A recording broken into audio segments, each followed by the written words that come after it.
반갑습니다. 단심의 품격을 한 단계 높여드리는 어르심의 지혜입니다. 쇼펜하우어는 말년에 이런 말을 남겼습니다.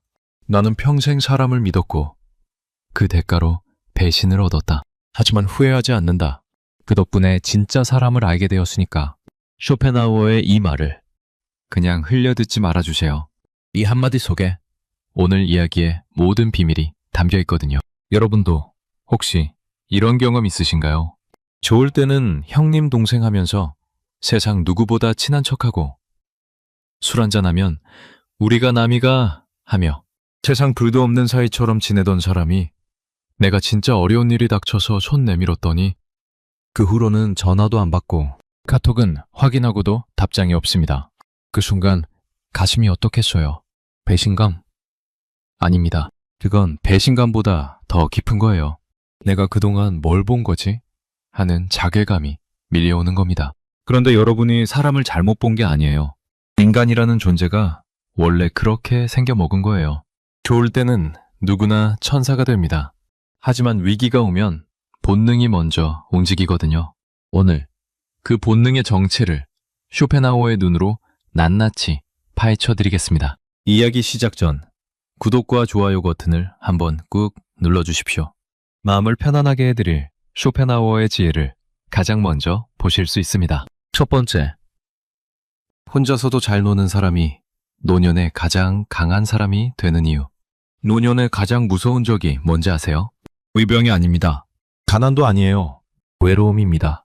통계를 보면 노년 우울증의 가장 큰 원인이 외로움이라고 해요. 그래서 많은 분들이 외로움을 피하려고 이 모임 저 모임 쏘다니면서 사람을 만나죠. 하루라도 약속이 없으면 불안하고 집에 혼자 있으면 벽이 좁혀오는 것 같고, 그런데 아이러니하게도 모임이 끝나고 집에 돌아오면 오히려 더 허전해지는 경우가 있어요. 사람을 만나는데 왜 외로움이 안 줄어드는 걸까요?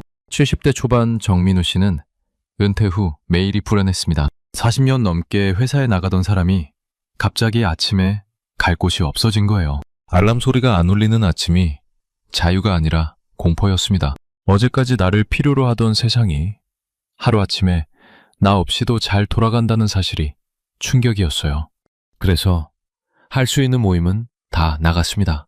월요일은 바둑 모임, 화요일은 탁구 동호회, 수요일은 노래교실, 목요일은 등산회, 금요일은 커피 모임, 토요일은 교회 소모임, 일요일은 예배 후 점심 모임. 거의 매일 빠짐없이 사람을 만났어요. 수첩에 유정을 빼곡히 적어놓고 현직 시절만큼 바빴습니다. 근데 이상한 거예요. 사람을 이렇게 많이 만나는데도 외로움이 안 줄어드는 겁니다. 모임에서 웃고 떠들다가도 집에 돌아오면 텅 빈 거실이 유난히 크게 느껴졌어요. 웃음소리가 사라진 거실에서 혼자 텔레비전 앞에 앉아 있으면 낮에 만난 사람들의 얼굴이 벌써 흐릿해졌습니다. 모임에서도 은근히 스트레스를 받았어요. 어떤 모임에서는 자기 자랑만 늘어놓는 사람 때문에 기분이 상했는데 매색도 못하고 웃어야 했습니다. 누가 뭘 하자고 하면 싫어도 맞춰야 하고 대화 주제가 안 맞아도 고개를 끄덕여야 했어요. 정민우 씨는 사람 속에서 오히려 더 외로웠습니다. 둘러싸인 사람들 사이에서 혼자인 느낌. 그게 집에 혼자 있는 것보다 더 쓸쓸했어요. 그러다 어느 비 오는 수요일 오후 노래교실에 가다가 동네 도서관 앞을 지나갔어요. 비를 좀 피하려고 처마 밑에 섰는데 문이 열려 있길래 뭔가에 이끌리듯 안으로 들어갔습니다. 조용했어요. 사람 몇 명이 각자 자리에 앉아 책을 읽고 있었는데 그 고요함이 묘하게 편안했습니다. 서가 앞에 서서 아무 생각 없이 손에 닿는 책을 집었는데 그게 쇼펜하우어의 수상록이었어요. 첫 페이지를 펼쳤는데 이런 문장이 눈에 확 들어왔습니다. 인간은 홀로 있을 때만 온전히 자기 자신이 될 수 있다. 고독을 사랑하지 않는 자는 자유를 사랑하지 않는 것이다. 정민우 씨 머릿속에서 뭔가 딱 하고 소리가 났습니다. 마치 뒤통수를 한 대 맞은 것 같았다고 해요. 그동안 외로움을 피하려고 사람 속으로 도망쳤는데 정작 나 자신과는 한 번도 제대로 마주한 적이 없었다는 걸 깨달은 거예요. 그날부터 정민우 씨는 모임을 하나씩 줄이기 시작했어요. 월요일 바둑 모임을 빼고 그 시간에 혼자 산책을 했습니다. 아파트 뒤편 공원 산책로를 천천히 걸으면서 나뭇잎 소리를 들었어요. 화요일 탁구 모임 대신 도서관에 갔습니다. 수요일 노래교실 대신 집 베란다에 작은 화분을 놓고 바질과 로즈마리를 키우기 시작했어요. 처음에는 심심했습니다. 습관적으로 핸드폰을 들어서 누군가에게 연락하려는 손가락을 꾹 눌렀어요. 조용한 집이 불편했고 혼자라는 사실이 확 다가왔습니다. 하지만 일주일, 한 달이 지나면서 신기한 변화가 일어났어요. 마음이 편안해진 겁니다. 아침에 산책하면서 바람 소리를 듣는 게 좋아졌고 도서관에서 책에 빠지면 두세 시간이 훌쩍 지났어요. 베란다 허브에서 나는 향기가 하루를 기분 좋게 시작하게 해줬습니다. 누구의 눈치도 안 보고 하고 싶은 것만 하니까 매일이 선물처럼 느껴졌어요. 오히려 혼자 있는 시간이 기다려지기 시작했습니다. 더 놀라운 건 이거예요. 정민우 씨가 모임에 안 나오니까 사람들이 먼저 연락을 하기 시작한 겁니다. 민우 씨 요즘 안 보이네? 어디 아픈 거야? 민우 씨 뭐하고 지내? 밥이나 한번 먹자. 예전에는 매일 얼굴을 보면서도 딱히 연락을 안 하던 사람들이 이제는 먼저 전화를 걸어오는 거예요. 만나면 요즘 뭔가 좀 달라졌다. 얼굴이 편안해졌다. 여유가 생겼다. 하는 말을 했습니다. 고독을 즐기는 사람에게는 묘한 매력이 있거든요. 혼자서도 잘 사는 사람은 남에게 기대지 않으니까. 만났을 때 상대를 부담스럽게 만들지 않아요. 오히려 그 당당함과 여유가 사람을 끌어당기는 겁니다. 사람은 본능적으로 자기에게 매달리는 사람보다 자기 없이도 잘 사는 사람에게 더 끌리게 되어 있거든요. 심리학에서는 이걸 자기 충족적 고독이라고 합니다. 스스로 즐거움을 만들어내는 능력이 있는 사람은 타임에 의존하지 않아요. 그래서 관계가 더 건강해지고 만나는 사람과의 시간도 더 소중하게 느껴집니다. 억지로 유지하는 10개의 관계보다 진심으로 통하는 한두 명의 관계가 훨씬 값지다는 거죠. 여러분, 혼자 있는 시간은 버려진 시간이 아닙니다. 여러분의 내면을 아름다운 정원으로 가꾸는 소중한 시간이에요. 그 정원이 아름다워지면 나비는 저절로 날아옵니다. 이제는 사람 속에서 외로움을 찾지 마시고 홀로 있는 시간 속에서 진짜 평온을 찾아보세요. 두 번째, 말수를 줄였을 뿐인데 자식들이 먼저 전화를 걸어오는 기적. 부모라면 누구나 자식 걱정에 잠 못 이루는 밤이 있었을 겁니다. 아이가 아무리 다 커도 내 눈에는 여전히 어리게만 보이잖아요. 40이 넘은 아들도 35이 된 딸도 내 눈에는 그냥 어린애예요. 그래서 이것저것 챙기고 조언하고 때로는 잔소리까지 하게 되죠. 밥 먹었니? 옷 따뜻하게 입어. 돈 아껴 써. 결혼은 언제 하니? 전부 사랑에서 나오는 말들이에요. 근데 신기한 게 이렇게 하면 할수록 자식은 더 멀어지더라고요. 어째서 그런 걸까요? 70대 초반 박현숙 씨는 아들 둘을 키운 어머니입니다. 큰아들은 42에 결혼해서 따로 살고 작은 아들은 39인데 아직 미혼이에요. 남편을 55에 여의고 혼자서 두 아들을 키웠습니다. 공장 야간 근무하면서 새벽에 아들들 도시락 사주고 주말에는 과외비 벌려고 식당 일까지 했어요. 그렇게 이를 악물고 키운 자식들이니 애정이 보통이 아니었습니다. 아들들이 곧 박현숙 씨의 전부였어요. 자식들이 독립하고 나서 박현숙 씨의 일과가 달라졌습니다. 아침에 눈 뜨자마자 큰아들한테 카톡을 보냅니다. 밥 먹었니? 아침 걸으면 위에 안 좋아. 1시간 뒤에 며느리한테 보냅니다. 아이, 감기 안 걸리게 조심시켜라. 요즘 한절기잖아. 목도리도 꼭 해주고. 점심때쯤 되면 작은 아들한테 연락합니다. 너 결혼 생각 언제 할 거니? 엄마 친구 딸이 참 착한 애가 있는데. 오후에는 또 큰아들한테 퇴근은 했니? 야근하지 말고 일찍 들어가. 저녁에는 며느리한테 저녁은 뭐 먹였어? 편식하면 안 되는데. 하루에 카톡만 15통에서 20통. 전화도 이틀에 한 번은 꼭 했습니다. 사실 매일 하고 싶었는데 그래도 좀 참은 거예요. 그런데 돌아오는 반응은요. 큰아들은 네 한 글자. 가끔은 그것도 없이 읽씹. 며느리는 읽기만 하고 답을 안 했어요. 작은 아들은 아예 읽지도 않고 하루 이틀 뒤에야 바빠서 못 봤어. 한마디. 박현숙 씨는 속이 상했습니다. 이렇게까지 챙기는 엄마가 어딨어.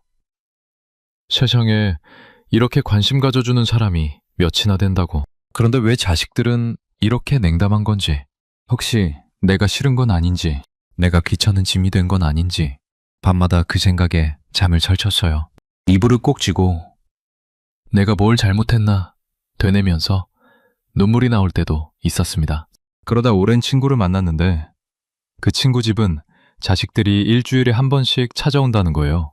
너는 뭘 하길래 자식들이 그렇게 살아? 물었더니 친구가 웃으면서 이렇게 말했습니다. 나는 아무것도 안 해. 연락 안 하고 잔소리 안 하고 그냥 내 할 일 하면서 살아. 그랬더니 애들이 먼저 오더라. 그리고 덧붙였어요. 현수가 너 자식들한테 너무 들이대는 거 아니니? 좀 내버려둬 봐. 애들도 어른이야. 처음엔 화가 났어요. 뭘 들이대? 엄마가 자식 걱정하는 게 들이대는 거냐고? 평생 혼자서 고생해서 키웠는데. 근데 집에 돌아와서 곰곰이 생각해보니 맞는 말이었습니다. 나는 걱정이라고 보내는 건데 아들들 입장에서는 그게 감시처럼 느껴졌을 수도 있겠다 싶었어요. 매일 밥 먹었니? 뭐 하니? 어디야? 이러면 40 넘은 성인 남자가 어떻겠어요? 어릴 때로 돌아간 것 같고 자기를 못 믿는다는 느낌이 들겠죠. 그래서 박형숙 씨는 실험을 해봤어요. 일주일 동안 카톡을 아예 안 보내기로 한 겁니다. 전화도 안 했어요. 손이 근질근질하고 머릿속에서 지금 뭐 하고 있을까? 밥은 먹었을까? 하는 생각이 수백 번 들었지만 꾹 참았습니다. 핸드폰을 들었다가 놓고 카톡 창을 열었다가 닫고 정말 힘들었어요. 처음 이틀은 아무 연락이 없었어요. 박현숙 씨 마음이 타들어갔죠. 역시 나한테 관심이 없구나. 연락 안 해도 아무도 신경을 안 쓰는구나. 사흘째 가슴이 터질 것 같았어요. 나흘째 되는 날 저녁 8시쯤 드디어 큰아들한테서 전화가 왔습니다. 엄마, 요즘 왜 연락이 없어? 괜찮아? 무슨 일 있어? 어디 아픈 거 아니지? 그 목소리에 진심 어린 걱정이 묻어 있었어요. 박현숙 씨는 눈물이 왈칵 쏟아질 뻔했지만 꾹 참고 최대한 담담하게 말했습니다. 괜찮아. 너희 바쁜 거 알아서 그냥 가만히 있었어. 잠깐 침묵이 흘렀어요. 그러더니 큰아들이 이렇게 말했습니다. 엄마, 이번 주말에 애들 데리고 갈게. 같이 밥 먹자. 뭐 먹고 싶은 거 있어? 그 주에 작은 아들도 처음으로 먼저 전화를 걸어왔어요. 혜원한테 들었는데 엄마 요즘 연락 안 하신다면서? 괜찮아? 나 다음 주에 한번 갈게. 박현숙 씨는 전화를 끊고 한참을 울었습니다. 기쁜 눈물이었어요. 30년 넘게 내가 먼저 전화하고 내가 먼저 카톡하고 내가 먼저 걱정했는데 딱 일주일 멈췄을 뿐인데 자식들이 먼저 찾아오다니 이게 대체 뭔 일인가 싶었습니다. 도대체 뭐가 달라진 걸까요? 심리학에서는 이걸 심리적 반발 이론이라고 합니다. 사람은 누군가 자꾸 뭔가를 시키거나 강요하면 아무리 좋은 의도라 해도 본능적으로 반대 방향으로 가려고 해요. 자유를 침해받는다고 느끼거든요. 밥 먹어라. 건강 챙겨라. 결혼해라. 전부 좋은 말이죠. 근데 이걸 매일 들으면 사랑이 아니라 통제로 느껴져요. 그래서 자식들은 전화를 안 받고 카톡을 안 읽고 점점 멀어지는 겁니다. 엄마가 싫어서가 아니에요. 엄마의 걱정이 부담스러운 거예요. 반대로 그 잔소리가 멈추면 어떻게 될까요? 상대가 불안해집니다. 왜 연락이 없지? 혹시 무슨 일 있나? 내가 너무 냉정했나? 엄마한테 서운한 짓을 했나? 그 불안감이 행동을 바꿉니다. 먼저 전화를 걸게 되는 거예요. 사람은 있을 때는 모르고 없을 때 비로소 소중함을 깨닫는 법이니까요. 쇼펜하우어는 유명한 비유를 남겼죠. 고슴도치는 추울 때 서로 가까이 모이지만 가시에 찔려 다시 떨어진다. 적당한 거리를 찾을 때까지 이것을 반복한다. 이게 바로 인간관계의 본질입니다. 너무 가까우면 가시에 찔리고 너무 멀면 춥습니다. 부모와 자식 사이도 예외가 아니에요. 아니 오히려 가장 가까운 사이이기 때문에 가시가 더 아픈 거죠. 여러분의 침묵은 무관심이 아닙니다. 가장 깊은 사랑의 표현이에요. 자식이 잘 살고 있을 거라고 믿어주는 것.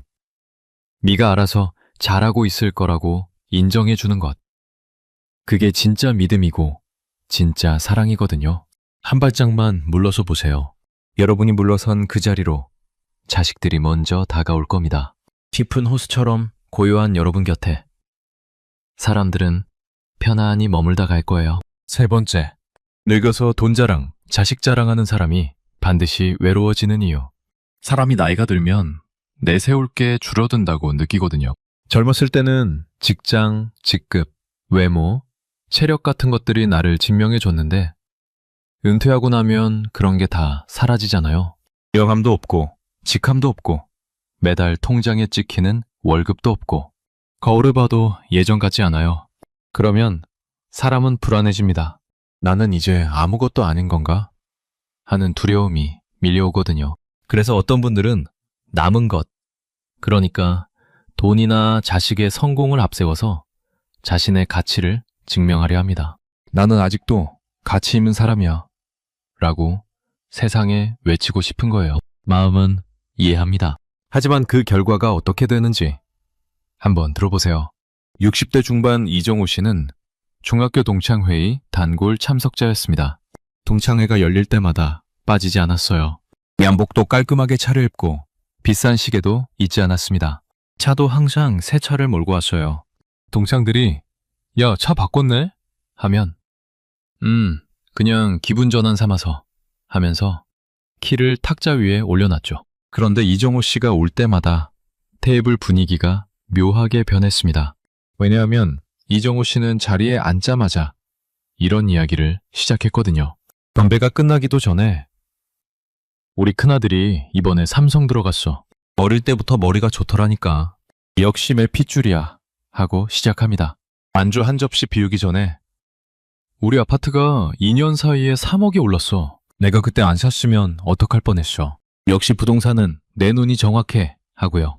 소주 한 병이 비기 전에 요새 골프 치는데 컨트리 클럽 회비가 좀 만만치 않더라고. 그래도 건강이 최고니까 너희도 골프 쳐봐 합니다. 처음에는 친구들이 오, 대단하다. 축하한다. 잘 됐네 하면서 맞장구를 쳐줬어요. 이정호 씨도 그 반응이 좋았습니다. 친구들이 부러워하는 것 같으니까 뿌듯하고 기분이 좋았거든요. 근데 두 번째, 세 번째 동창회에서도 똑같은 패턴이 반복되니까 분위기가 확 달라지기 시작했습니다. 맞장구 대신 또 시작이네 하는 눈빛이 테이블 아래로 오갔고 이정호 씨가 화장실 간 사이에 쟤 좀 어떡하냐, 또 자랑이야 하는 수군거림이 들렸어요. 하나둘씩 동창회 참석을 안 하기 시작했습니다. 이번에는 좀 바빠서, 그날 선약이 있어서 하면서 빠지는 사람이 늘어났고 심지어 단톡방에서 몇몇이 따로 소그룹을 만들어서 이정호 없는 날 우리끼리 만나자 하는 지경까지 갔습니다. 이정호 씨는 이걸 몰랐어요. 점점 사람이 줄어드는 건 느꼈지만 다들 바쁜가 보지 하고 대수롭지 않게 넘겼습니다. 오히려 내가 너무 잘 나가니까 시기하는 거겠지. 사람들이 성공한 사람 보면 원래 그래 하면서 자기 방식대로 합리화했어요. 그러다 작년 가을에 이정호 씨가 건강검진에서 좋지 않은 결과를 받았습니다. 추가 검사를 해야 한다는데 혼자 듣기 무서운 내용이었어요. 밤에 잠이 안 왔습니다. 이럴 때 옆에 누군가 있어줬으면 한마디만 괜찮을 거야 해줬으면 좋겠다는 생각이 간절했어요. 친구들에게 연락을 했죠. 나 좀 만나자. 이야기 좀 하고 싶어. 그런데 한 명이 안 받아요. 2명이 안 받아요. 3명, 4명. 단톡방에 올려도 읽히기만 하고 반응이 없었습니다. 이정호 씨는 그날 밤 넓은 거실에 혼자 앉아서 한참을 멍하니 있었어요. TV도 안 켜고 불도 안 켜고. 그때 처음으로 깨달았습니다. 나한테 남은 건 자랑할 거리뿐이고 진짜 내 곁에 있어줄 사람은, 내 불안함을 들어줄 사람은 단 한 명도 없다는 걸. 심리학에서는 이걸 사회적 비교 이론이라고 합니다. 사람은 타인의 자랑을 들을 때 무의식적으로 자기 상황과 비교하게 돼요. 저 사람 아들은 삼성인데 우리 아들은? 저 사람 아파트는 3억 올랐는데 우리 집은? 저 사람은 골프를 치는데 나는? 이런 비교가 자동으로 일어납니다. 상대의 자랑이 크면 클수록 나의 부족함이 더 크게 느껴져요. 그래서 자랑하는 사람 앞에서는 본인은 기쁜 마음으로 나누는 건데 듣는 사람한테는 그게 날카로운 칼로 느껴지는 거예요.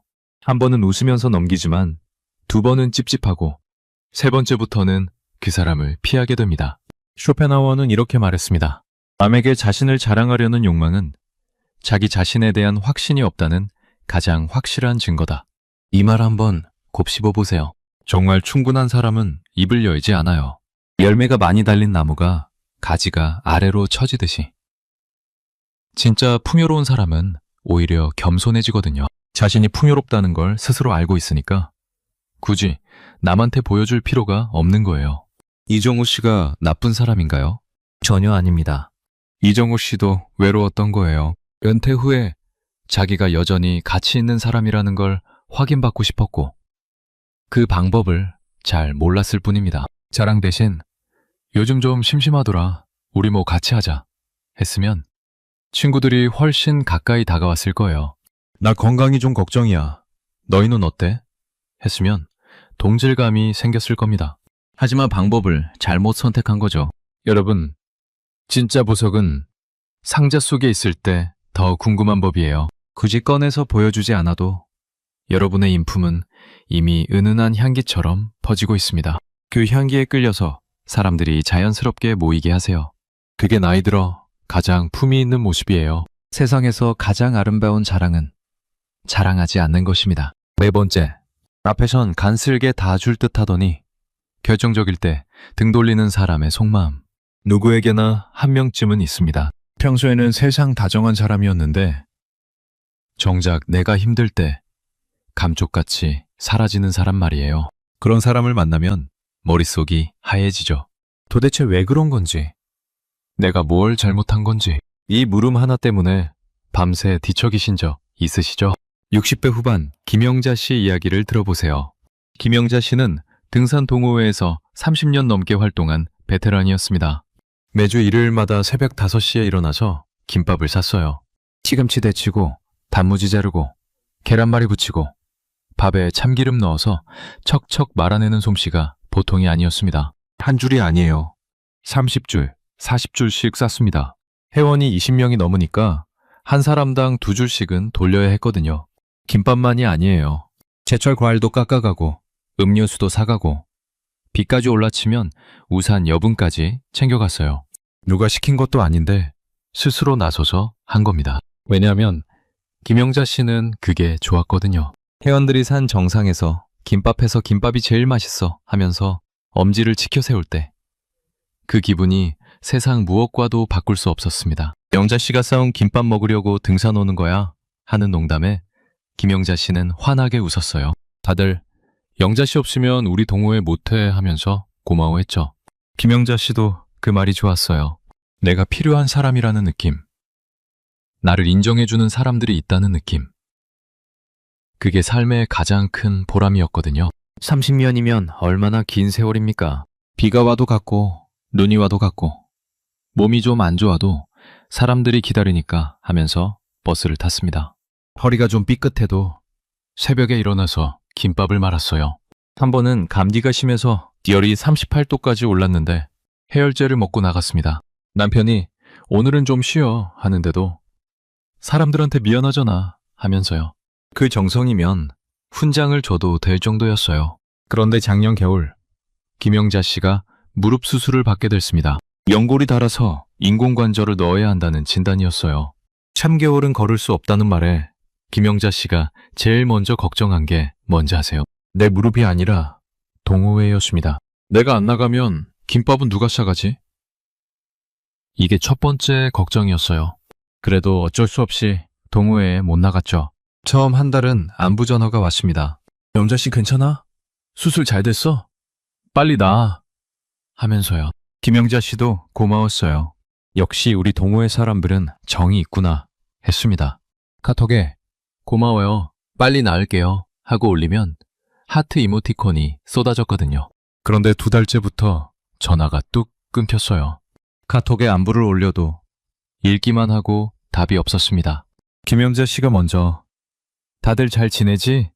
하고 물어도 네 한 글자가 전부였어요. 예전에는 채팅방이 하루에 수십 건씩 올라왔는데 김영자 씨가 말을 걸면 조용해지는 거예요. 서운했지만 다들 바쁜가 보다 하고 넘겼습니다. 내가 예민한 건가? 하면서요. 석 달 뒤 무릎이 좀 나아서 목발을 짚고 동호회 정기 모임에 나갔습니다. 산에는 못 가고 산 아래 쉼터에서 사람들을 기다리기로 했어요. 그런데 분위기가 이상했습니다. 김영자 씨가 늘 앉던 자리에 다른 사람이 앉아 있었고 김밥은 이미 다른 회원인 순희 씨가 싸우고 있었어요. 테이블 위에 순희 씨의 김밥이 예쁘게 잘려 있었습니다. 심지어 한 회원이 이렇게 말했어요. 아, 영자 씨 왔어? 요새 순희 씨가 김밥을 아주 잘 싸와서 이제 편하게 와. 몸도 안 좋은데 무리하지 마. 그 말 한마디에 김영자 씨는 가슴이 무너졌습니다. 편하게 와 라는 말이 고맙게 들리지 않았어요. 30년간 새벽마다 일어나서 정성을 다했는데 겨우 석 달 만에 이렇게 쉽게 대체되었다는 사실이 너무 서러웠던 거예요. 30년의 무게가 석 달의 부재 앞에서 이렇게 값이 올 수 있구나. 그 순간 김영자 씨는 자기가 30년 동안 뭘 한 건지 모르겠다고 했어요.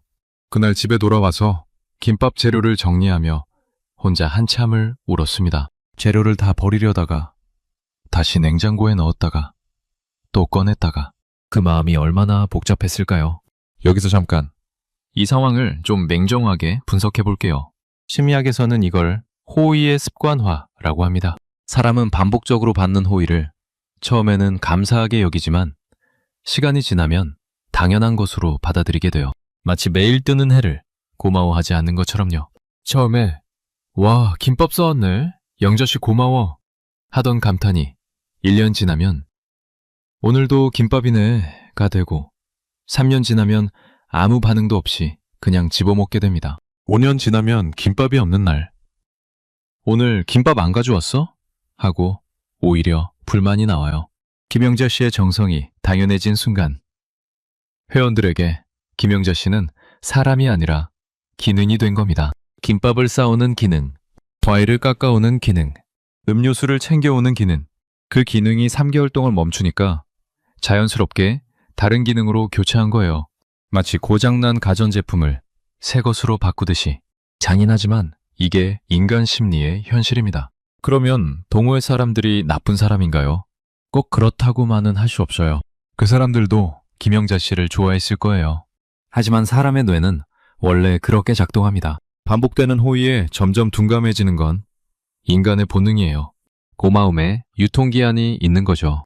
이건 도덕의 문제가 아니라 뇌의 구조 문제입니다. 쇼펜하우어는 이렇게 말했습니다. 사람들은 해가 뜰 때는 감사하지 않으면서 해가 지면 불평한다. 이 말이 정확히 김영자 씨 상황이에요. 매주 김밥이 올 때는 아무도 감사하지 않았어요. 하지만 김밥이 안 올 때는 빈자리가 느껴지기는커녕 그냥 다른 걸로 채워버린 겁니다. 여러분의 친절이 해처럼 당연해지는 순간 그건 더 이상 감사의 대상이 아니라 의무가 됩니다. 그리고 의무를 다하지 못하면 감사 대신 실망이 돌아오는 거예요. 참 억울하죠? 하지만 이게 사람 사이의 현실입니다. 그러니까 이제부터는 이렇게 해보세요. 친절을 베풀되 매번 하지 마세요. 가끔 빠지세요. 그래야 상대가 여러분의 존재를 다시 느낍니다. 빈자리가 있어야 그 자리의 소중함을 아는 법이니까요. 매번 해주면 당연해지지만 가끔 안 해주면 고마움이 되살아나요. 이건 계산이 아니에요. 여러분의 가치를 지키는 지혜입니다. 여러분이 못나서 대체된 게 아닙니다. 너무 잘해줬기 때문에, 너무 당연해졌기 때문이에요. 그러니 자책하지 마세요. 이제는 그 따뜻한 마음을 오직 알아주는 사람에게만, 그리고 무엇보다 여러분 자신에게 먼저 쓰세요. 해는 모든 사람을 비추지만 해 자체도 빛나고 있다는 걸 기억하세요.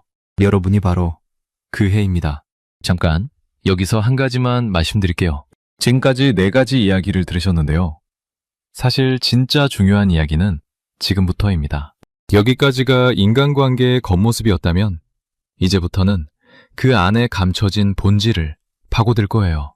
특히 5번째 이야기.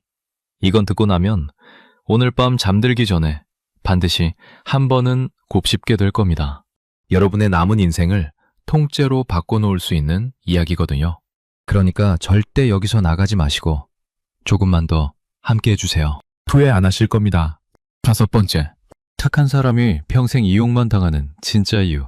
세상에는 착한 사람이 정말 많습니다. 부탁하면 거절 못하고 남의 일에 발벗고 나서고 손해를 봐도 먼저 양보하는 사람들이요. 이런 사람들은 주변에서 참 착하다, 마음이 곱다, 천사 같다 소리를 듣습니다. 근데 이상한 게 있어요. 이렇게 착하게 사는 사람이 정작 누구한테도 제대로 된 대접을 못 받는 경우가 너무 많거든요. 왜 그럴까요? 착하면 좋은 거 아닌가요? 좋은 게 왜 독이 되는 걸까요? 60대 초반 최정자 씨는 성당 봉사회에서 15년 넘게 봉사를 해온 분입니다. 15년이면 웬만한 직장 경력이에요. 하지만 최정자 씨한테는 월급도 없고 승진도 없고 연차도 없었습니다. 있는 거라곤 봉사하는 보람 하나뿐이었어요. 매주 빠지지 않았습니다. 행사가 있으면 제일 먼저 나와서 의자를 놓고 탁자를 닦고 꽃꽂이를 하고 다과를 준비했어요. 커피를 내리고 컵을 세팅하고 손님 맞을 준비를 했습니다. 행사가 끝나면 제일 늦게까지 남아서 설거지하고 쓰레기를 분리수거하고 바닥을 쓸었어요. 다른 회원들이 하나둘 빠져나가도 최정자 씨는 끝까지 남았습니다. 다들 정자 씨 좀 쉬어 하면 괜찮아, 내가 하면 되지 뭐 하면서 웃었어요. 힘든 내색을 한 번도 안 했습니다. 그런데 문제는 시간이 지나면서 조금씩 생겼어요. 처음에는 모든 회원이 진심으로 감사했습니다. 정자 씨 정말 고마워. 정자 씨 덕분에 행사가 잘 됐어. 정자 씨 아니면 어떡하나 하면서요. 최정자 씨한테 작은 선물을 사다 주기도 하고 맛있는 것을 가져오기도 했습니다. 하지만 1년, 2년 지나니까 고마움이 서서히 사라지기 시작했어요. 정자 씨한테 맡기면 되지가 봉사회의 기본값이 되어버린 겁니다. 행사 준비요? 정자 씨. 뒷정리요? 정자 씨. 급한 연락이요? 정자 씨. 음식 주문이요? 정자 씨. 본 관리요? 정자 씨. 원래 봉사회 일은 돌아가면서 하는 건데 어느새 모든 일이 최정자 씨한테 몰렸습니다. 심지어 다른 회원들은 행사 때 1시간 늦게 와서 에이, 정자 씨가 다 해놨네 하면서 편하게 앉아 커피 한 잔 마시는 거예요. 최정자 씨가 땀 흘리면서 뛰어다니는데 다른 사람들은 수다를 떨면서 구경했습니다. 최정자 씨도 때로는 서운했어요. 왜 나만 이렇게 일하고 있지? 다른 사람들은 왜 안 도와주지? 하지만 그 마음을 입 밖에 내지 않았습니다. 내가 불평하면 분위기가 나빠지잖아. 그냥 내가 하면 되지 하면서 참혔어요. 이 마음이 15년 동안 쌓인 겁니다. 결정적인 사건은 작년 봄에 일어났어요. 최정자 씨가 갑자기 허리를 심하게 다쳐서 행사 준비에 못 나갔습니다. 미리 연락도 했어요. 미안한데 이번에는 내가 못 나가겠어. 허리가 너무 아파서 하고요. 그랬더니 봉사회 회장이 전화를 했습니다. 어떤 말이 나왔을 것 같아요? 정자 씨, 괜찮아? 푹 쉬어. 이 말이 나왔을까요? 아닙니다. 회장은 이렇게 말했어요. 정자 씨, 왜 안 와? 지금 사람이 모자라서 난리야. 좀 나와줘야지. 항상 정자 씨가 해줬잖아. 이번에도 좀 무리해서라도 나와줄 수 없어? 위로는커녕 질책이었습니다. 15회를 한 번도 빠지지 않고 봉사한 사람한테 딱 한 번 빠졌다고 이런 소리를 한 겁니다. 최정자 씨는 전화를 끊고 그날 밤 혼자서 오래 울었습니다. 서러움, 억울함, 분노, 자괴감이 한꺼번에 밀려왔어요. 도대체 뭘 위해서 이렇게까지 했는지, 15년의 정성이 이 한 통의 전화 앞에서 이렇게 허무할 수 있는 건지. 여기서 짚을 게 있습니다. 그 회장이 악한 사람인가요? 꼭 그렇다고만 볼 수 없어요. 회장도 행사를 성공적으로 치러야 한다는 압박이 있었을 겁니다. 다만 최정자 씨가 워낙 모든 걸 완벽하게 해주니까 최정자 씨 없이는 뭘 어떻게 해야 하는지 몰랐던 거예요.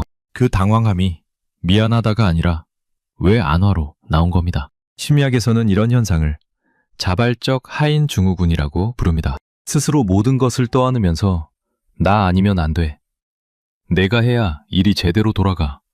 라는 생각으로 헌신하는 패턴이에요. 이런 분들은 거절을 잘 못합니다. 누가 부탁하면 싫어도 응 하고 힘들어도 괜찮아 하죠. 그 괜찮아가 진짜 괜찮은 게 아닌 줄 본인도 아는데 거절했을 때 상대가 실망할까봐 두려워서 삼키는 거예요. 하지만 이 패턴이 반복되면 상대방은 무의식적으로 이 사람을 시키면 하는 사람으로 분류합니다. 존경의 대상이 아니라 편리한 도구로 보게 되는 거죠. 한마디로 만만해지는 겁니다. 그리고 만만한 사람한테는 감사도, 미안함도, 존중도 줄어들어요. 쇼펜하우어는 이렇게 경고했습니다. 세상은 당신의 친절을 존중하지 않는다. 세상은 당신의 경계를 존중한다. 이 말 가슴에 깊이 새기세요. 친절은 좋은 겁니다. 하지만 경계 없는 친절은 독이에요. 나를 지키는 울타리가 있어야 그 울타리 안에서 피어나는 친절이 진짜 가치를 가지는 겁니다. 최정자 씨한테 필요했던 건 거창한 게 아닙니다. 딱 한마디예요. 오늘은 내가 좀 쉴게요.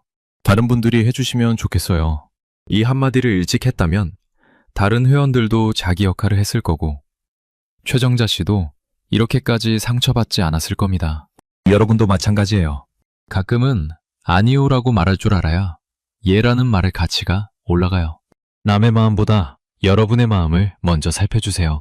6번째, 적당한 거리를 두었더니 원수 같던 배우자와 다시 연애하듯 사는 비결. 오래 산 부부일수록 이런 말 많이 하시죠? 얼굴만 봐도 짜증나. 숨소리만 들어도 신경 쓰여.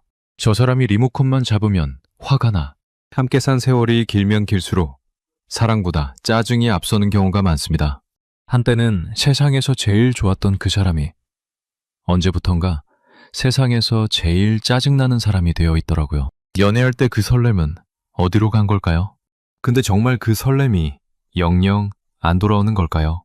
70대 초반 한상철 씨와 60대 후반 한미영 씨 부부 이야기입니다. 결혼한 지 42년. 자식 셋을 키우느라 정신없이 살았고 자식들이 다 독립하고 나니까 둘만 남았습니다. 둘만 남은 집이 처음에는 넓게 느껴졌는데 시간이 지나니까 좁게 느껴지기 시작했어요. 자식이 있을 때는 대화 주제가 있었습니다. 큰애 수능 이야기, 둘째 유학 이야기, 셋째 취업 걱정. 부부가 의논하고 걱정하고 기뻐할 소재가 끊이질 않았거든요. 그런데 자식들이 다 나가고 나니까 갑자기 할 말이 없어진 거예요. 아침에 밥 먹으면서도 조용, 점심도 조용, 저녁도 조용. 말이 없으니까 서로의 행동 하나하나가 눈에 들어오기 시작했어요. 한산철 씨가 국을 후룩 소리내며 먹는 거, 한미영 씨가 TV를 볼 때 혀를 차는 버릇. 예전에는 신경도 안 쓰던 것들이 이제는 견딜 수 없이 거스렸습니다. 한상철 씨는 하루 종일 거실에서 TV를 봤어요. 아침 뉴스부터 저녁 드라마까지 리모컨을 손에서 안 놓았습니다. 한미영 씨는 그게 답답했어요. 당신은 하루 종일 TV만 볼 거야? 그 소파에서 뿌리라도 내린 거야? 한상철 씨는 귀찮다는 듯 대답했습니다. 그러면 뭘 하라고? 할 데도 없고 할 것도 없는데 남들은 운동도 하고 뭐도 배우는데 당신은 왜 맨날 그 모양이야? 잔소리 좀 하지 마. 내가 TV 보는 게 당신한테 뭔 피해야? 매일 이런 식이었어요. 점점 다투는 횟수가 늘어났습니다. 반찬 하나 가지고도, 세탁기 돌리는 타이밍 가지고도, 에어컨 온도 가지고도 싸웠어요. 말이 대화가 아니라 공격이 됐습니다. 당신은 왜 맨날 그래? 당신이야말로 서로 상대방의 단점만 확대경으로 보고 있었어요. 한미영 씨가 가끔 혼자 중얼거렸습니다. 차라리 혼자 사는 게 편할 것 같아. 40년을 같이 살았는데 남은 건 짜증뿐이네. 그러다 친구를 만나서 하소연을 했는데 그 친구가 이런 조언을 했어요. 미영아, 너 남편하고 방을 따로 써봐. 낮에는 각자 하고 싶은 거 하고 저녁 먹을 때만 만나봐. 우리 집은 그렇게 한 지 2년 됐는데 완전히 달라졌어. 미영 씨는 반신반의했지만 시도해봤습니다. 처음에 한상철 씨의 반응은 이게 뭔 짓이냐. 같은 집에 살면서 방을 따로 쓰다니. 남들이 알면 뭐라고 하겠어. 였습니다. 하지만 미영 씨가 단호했어요. 한 달만 해보자. 안 되면 그때 그만두면 되잖아. 한상철 씨도 마지못해 따랐습니다. 일주일이 지나면서 미세한 변화가 시작됐어요.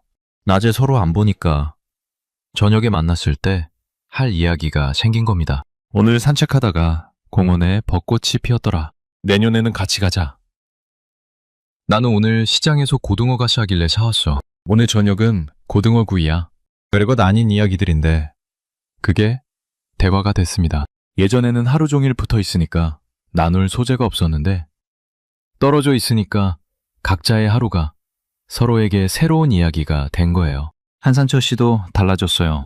혼자 있는 낮 시간에 뭘 할까 고민하다가 동네 문화센터에 서예반이 있다는 걸 알게 됐습니다. 처음에는 이 나이에 무슨 서예야 했는데 가보니까 나쁘지 않았어요. 벽향기가 마음을 차분하게 만들었고 붓으로 글씨를 쓸 때 잡념이 사라졌습니다. 저녁에 자기가 쓴 글씨를 미영 씨한테 보여주면서 이거 어때? 하는데 미영 씨가 웃으면서 어머, 이거 생각보다 괜찮은데? 이 글씨체 멋있다 했어요. 42년 만에 처음으로 남편의 뭔가를 진심으로 칭찬한 순간이었습니다. 한 달이 지나니까 두 사람의 관계가 눈에 띄게 달라졌어요. 매일 싸우던 부부가 이제는 저녁마다 차를 마시며 도란도란 이야기를 나눕니다. 오늘은 뭐 했어? 서예 선생님이 내 글씨가 늘었대. 그래? 대단하네. 하나 써서 액자에 넣자. 한상철 씨가 어느 날 이렇게 말했어요. 이상하게 요즘 마누라가 예뻐 보여. 젊었을 때 모습이 겹쳐 보이더라고. 미영 씨도 웃으면서 나도 당신이 좀 달라 보여. 서예 쓰는 모습이 의외로 멋있더라 했습니다. 42년 만에 서로를 다시 본 거예요. 쇼펜하우어의 고슴도치 비유가 정확히 이 이야기를 설명합니다. 너무 가까우면 서로의 가시에 찔리고 너무 멀면 춥습니다. 적당한 거리를 찾는 것, 그게 관계의 핵심이에요. 심리학에서도 이걸 뒷받침합니다. 부부 사이에서 적당한 개인 공간이 확보될 때 정서적 유대감이 더 강해진다는 연구가 있어요. 코앞에 있으면 단점만 보이지만 한 발짝 떨어지면 전체 모습이 보이기 시작하거든요. 만점에 가려져 있던 장점이 다시 눈에 들어오는 거예요.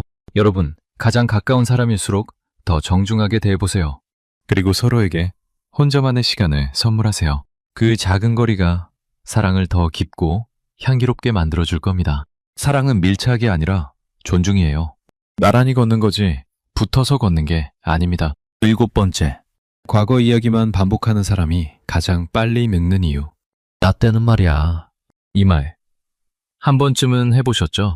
아니면 주변에서 질릴 정도로 들으셨을 거예요. 과거의 경험을 나누는 건 자연스러운 거예요. 살아온 세월이 긴데 과거 이야기를 안 할 수가 없잖아요. 오히려 과거의 경험은 소중한 자산이에요. 하지만 그 자산을 활용하는 게 아니라 거기에 갇혀버리면 이야기가 완전히 달라집니다. 60대 후반 강태수 씨는 한때 잘 나가던 건설회사 부장이었습니다. 그와 직원이 50명이 넘었고 수백억짜리 프로젝트를 지휘했어요. 명절마다 후배들이 줄줄이 인사를 왔고 회식 자리에서는 항상 상좌에 앉았습니다. 태수 부장님이 결정하시면 됩니다 하는 소리가 귀에 익숙했어요. 그때 강태수 씨는 빛나는 사람이었습니다. 하지만 은퇴 후에는 달랐어요. 그 빛이 꺼진 건 아니었지만 비춰줄 무대가 사라진 거예요.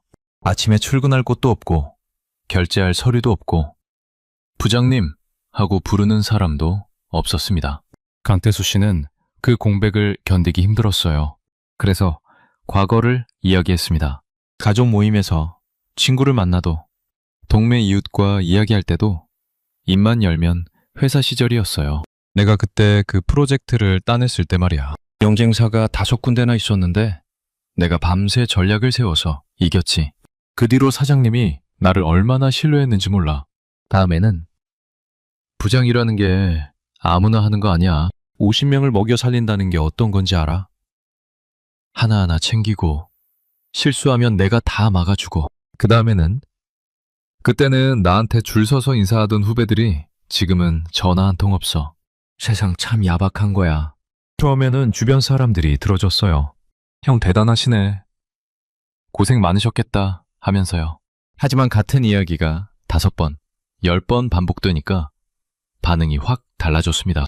며느리는 강태수 씨가 나 때는 말이야 하고 입을 열면 재빨리 부엌으로 피했어요. 아들은 아버지, 그 이야기 전에도 하셨잖아요. 세 번째예요 하면서 대놓고 제지했습니다. 손주들은 할아버지가 이야기를 시작하면 이어폰을 꽂고 방으로 들어갔어요. 강태수 씨가 너희도 들어봐, 교훈이 될 거야 하면 네네 하고 도망가듯 사라졌습니다. 외부 모임에서도 마찬가지였어요. 옛 직장 동료들 모임에 나가면 다른 사람들은 요즘 손주 재롱이 귀엽다. 텃밭에서 고추가 잘 된다. 요즘 유튜브가 재미있더라. 같은 현재 이야기를 했는데 강태수 씨만 과거 이야기를 했습니다. 요즘 젊은 놈들은 일을 모른다니까. 우리 때는 밤 새워서 했는데 요즘 애들은 칼퇴근이 뭔 말이야? 처음에는 그래, 세상이 많이 변했지 하면서 맞장구 쳐줬지만 매번 같은 패턴이 반복되니까 모임에서 강태수 씨 옆자리를 피하는 분위기가 됐습니다. 강태수 씨는 억울했어요. 내가 살아온 이야기를 나누는 건데 왜 아무도 안 들어줘? 내 인생이 그렇게 시시한 건가? 하지만 진짜 문제는 이야기의 내용이 아니에요. 강태수 씨의 과거는 분명 대단했습니다. 문제는 이야기의 방향이에요. 강태수 씨의 모든 이야기는 과거를 향하고 있었고 현재와 미래를 향하는 이야기는 하나도 없었거든요. 앞으로 뭐 하실 거예요? 물으면 뭘 해, 이 나이에. 할 수 있는 게 있어야지. 다 끝난 거야. 하면서 대화를 닫아버렸습니다. 심리학에서는 이걸 회고 집착이라고 합니다. 현재에 만족하지 못하는 사람이 과거에 빛나던 시절에 매달리는 현상이에요. 과거에 나는 빛났는데 현재의 나는 초라해 라는 느낌이 들면 뇌는 자동으로 빛나던 기억을 꺼내서 위안을 삼습니다. 일종의 자기 방어예요. 하지만 그게 반복되면 뇌가 새로운 자극을 거부하기 시작합니다. 이미 알고 있는 익숙한 기억만 반복 재생하면서 새로운 정보를 받아들이는 능력이 떨어지는 거예요. 간단히 말해서 과거에 사는 사람은 실제로 더 빨리 늙습니다. 정신이 굳어지면 몸도 따라서 굳거든요. 쇼펜하워는 이렇게 말했습니다. 과거에 집착하는 것은 이미 꺼진 난로에 온기를 구걸하는 것과 같다. 아무리 그 난로가 따뜻했어도 지금은 꺼져 있어요. 거기서 아무리 손을 쬐서 봤자 따뜻해지지 않습니다. 따뜻해지려면 새로운 불을 지펴야 해요. 강태수 씨가 나쁜 사람인가요? 절대 아닙니다. 과거에 정말 열심히 살았고 그 시절이 자랑스러운 게 너무나 당연해요. 다만 그 자랑스러움에 갇혀서 오늘이라는 선물을 열어보지 못한 거죠. 여러분, 과거는 부도수표고 미래는 약속 어음입니다. 오직 현재만이 현찰이에요. 지나간 영광은 가슴속에 훈장으로 남겨두시고 오늘 할 수 있는 새로운 즐거움을 찾아보세요. 작은 것도 좋습니다. 새로운 산책 코스를 걸어보는 것, 안 읽어본 분야의 책을 펼쳐보는 것, 처음 가보는 카페에서 커피 한 잔 마셔보는 것, 스마트폰으로 사진 찍는 법을 배워보는 것, 그 작은 처음이 여러분의 오늘을 빛나게 합니다. 여러분의 가장 젊은 날은 바로 오늘이에요. 8번째, 베푸는 삶이 아니라 잘 거절하는 삶이 존경받는 이유. 마지막 이야기입니다. 여러분, 주변에 이런 분 한 명쯤은 계시죠? 누가 돈 빌려달라고 하면 꼭 빌려주고, 보증 서달라면 고민도 없이 서주고, 어디 좀 같이 가자고 하면 아무리 싫어도 따라가는 분. 주변에서는 참 좋은 사람, 인심이 후하다 소리를 듣는데 정작 그 좋은 사람의 속은 멍투성이인 경우가 대부분이에요. 60대 중반 윤복순 씨는 친척들 사이에서 유명했습니다. 어떤 유명이냐면요. 부탁하면 절대 안 거절하는 사람으로 유명했어요. 친척 중에 돈이 급한 사람이 있으면 제일 먼저 윤복순 씨한테 연락이 왔습니다. 조카가 찾아왔어요. 대뜸 이런 말을 합니다. 이모, 저 이번에 사업 시작하려는데요. 자금이 좀 부족해서 사업만 시작되면 3개월 안에 바로 갚을게요. 이모밖에 믿을 사람이 없어요. 윤복순 씨는 조카의 절실한 눈빛을 보고 마음이 약해졌습니다. 어릴 때부터 친딸처럼 키운 조카거든요. 그래, 얼마 필요한데? 적금 하나를 깨서 빌려줬어요. 몇 달 뒤에 신우이한테 전화가 왔습니다. 올케, 전세 보증금이 좀 모자라서 한 3개월만 빌려줄 수 없을까? 시어머니 살아계실 때 내가 옳게 많이 도와줬잖아. 친우이가 직구하는데 어려움을 겪고 있다는데 어떡합니까? 또 보태줬어요. 그 다음에는 남편의 오래된 친구가 집에 찾아왔습니다. 남편 앞에서 투자 이야기를 꺼냈어요. 형, 이번 건은 진짜 확실해. 내가 알아본 건데 원금의 2배는 된다고. 형수님, 여유자금 좀 넣어보시는 게 어때요? 남편이 관심을 보이니까 윤복순 씨도 남편 체면에 무안을 줄 수 없어서 적금을 또 깼습니다. 윤복순 씨의 마음은 이랬어요. 나한테까지 손 내밀었으면 얼마나 절박한 거야. 내가 여기서 거절하면 저 사람 갈 데가 없잖아. 관계가 틀어지면 어떡해. 내가 좀 어렵더라도 도와야지. 항상 상대방의 처지를 먼저 생각했습니다. 거절하면 상대가 상처받을까봐, 관계가 멀어질까봐 두려웠던 거예요. 결과가 어떻게 됐을까요? 조카는 사업에 실패했습니다. 돈을 갚기는커녕 전화를 안 받아요. 카톡을 보내면 읽지도 않습니다. 몇 달 뒤에는 아예 번호를 바꿔버렸어요. 친척 모임에도 안 나옵니다. 미안하다는 말 한마디 없이 잠수를 타버린 겁니다. 신우이는 3개월 안에 갚을게 했는데 2년이 넘도록 1원 한 장 안 보냈어요.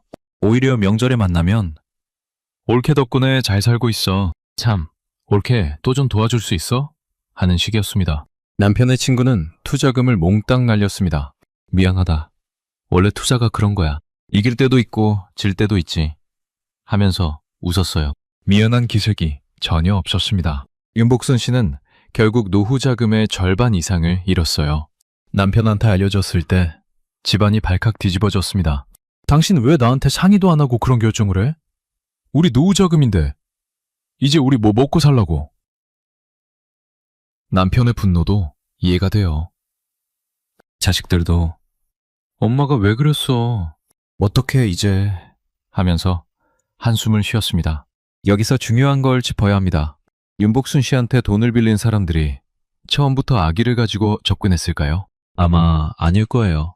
조카도 사업에 대한 열정이 진심이었을 거고, 신우이도 전세금이 진짜 부족했을 거고, 남편 친구도 투자에 확신이 있었을 겁니다. 하지만 결과적으로 갚을 능력이 안 됐고, 시간이 지나면서 미안함보다 회피가 앞선 거죠.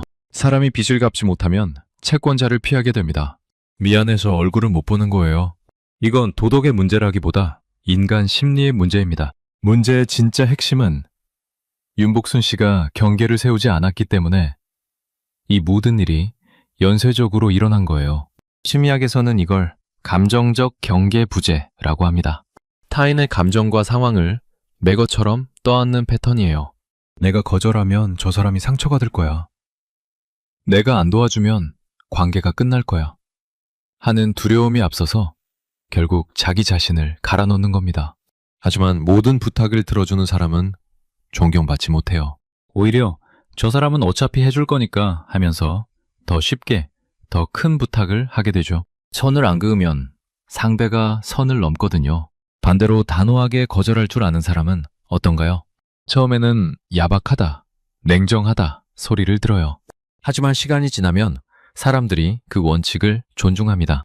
왜냐하면 거절할 줄 아는 사람이 좋다고 할 때 그건 진심이라는 걸 아니까요. 항상 좋다고 하는 사람의 좋다는 가볍지만 가끔 안 된다고 하는 사람의 좋다는 무게가 다릅니다. 쇼펜하워는 이렇게 말했습니다. 자기 자신을 지킬 줄 모르는 자는 남을 도울 자격도 없다. 진정한 나눔은 매가 넉넉할 때 가능해요. 내 살을 도려내면서까지 남을 돕는 것은 미덕이 아닙니다. 그건 무책임이에요. 나 자신과 내 가족을 먼저 지키는 것. 그게 가장 기본적인 책임이고 그 기반 위에서 나누는 것이 진짜 배프기입니다. 윤복순 씨에게 필요했던 건 거창한 게 아니에요. 미안한데 이건 내가 도와줄 수 있는 범위가 아니야. 이 한마디가 노후 자금을 지켰을 거고 남편과의 갈등도 없었을 거고 지금쯤 마음 편히 노후를 보내고 있었을 겁니다. 여러분, 거절을 두려워하지 마세요. 안 돼 라는 한마디가 여러분의 인생과 가족을 지키는 가장 용기 있는 행동입니다. 착한 사람이 되려고 하지 마시고 지혜로운 사람이 되세요. 줄 때와 거절할 때를 구분할 줄 아는 사람. 그런 사람이야말로 진짜 존경받습니다. 여러분, 오늘 긴 이야기 끝까지 함께 해주셨습니다. 정말 감사합니다. 8가지 이야기를 들으셨는데요.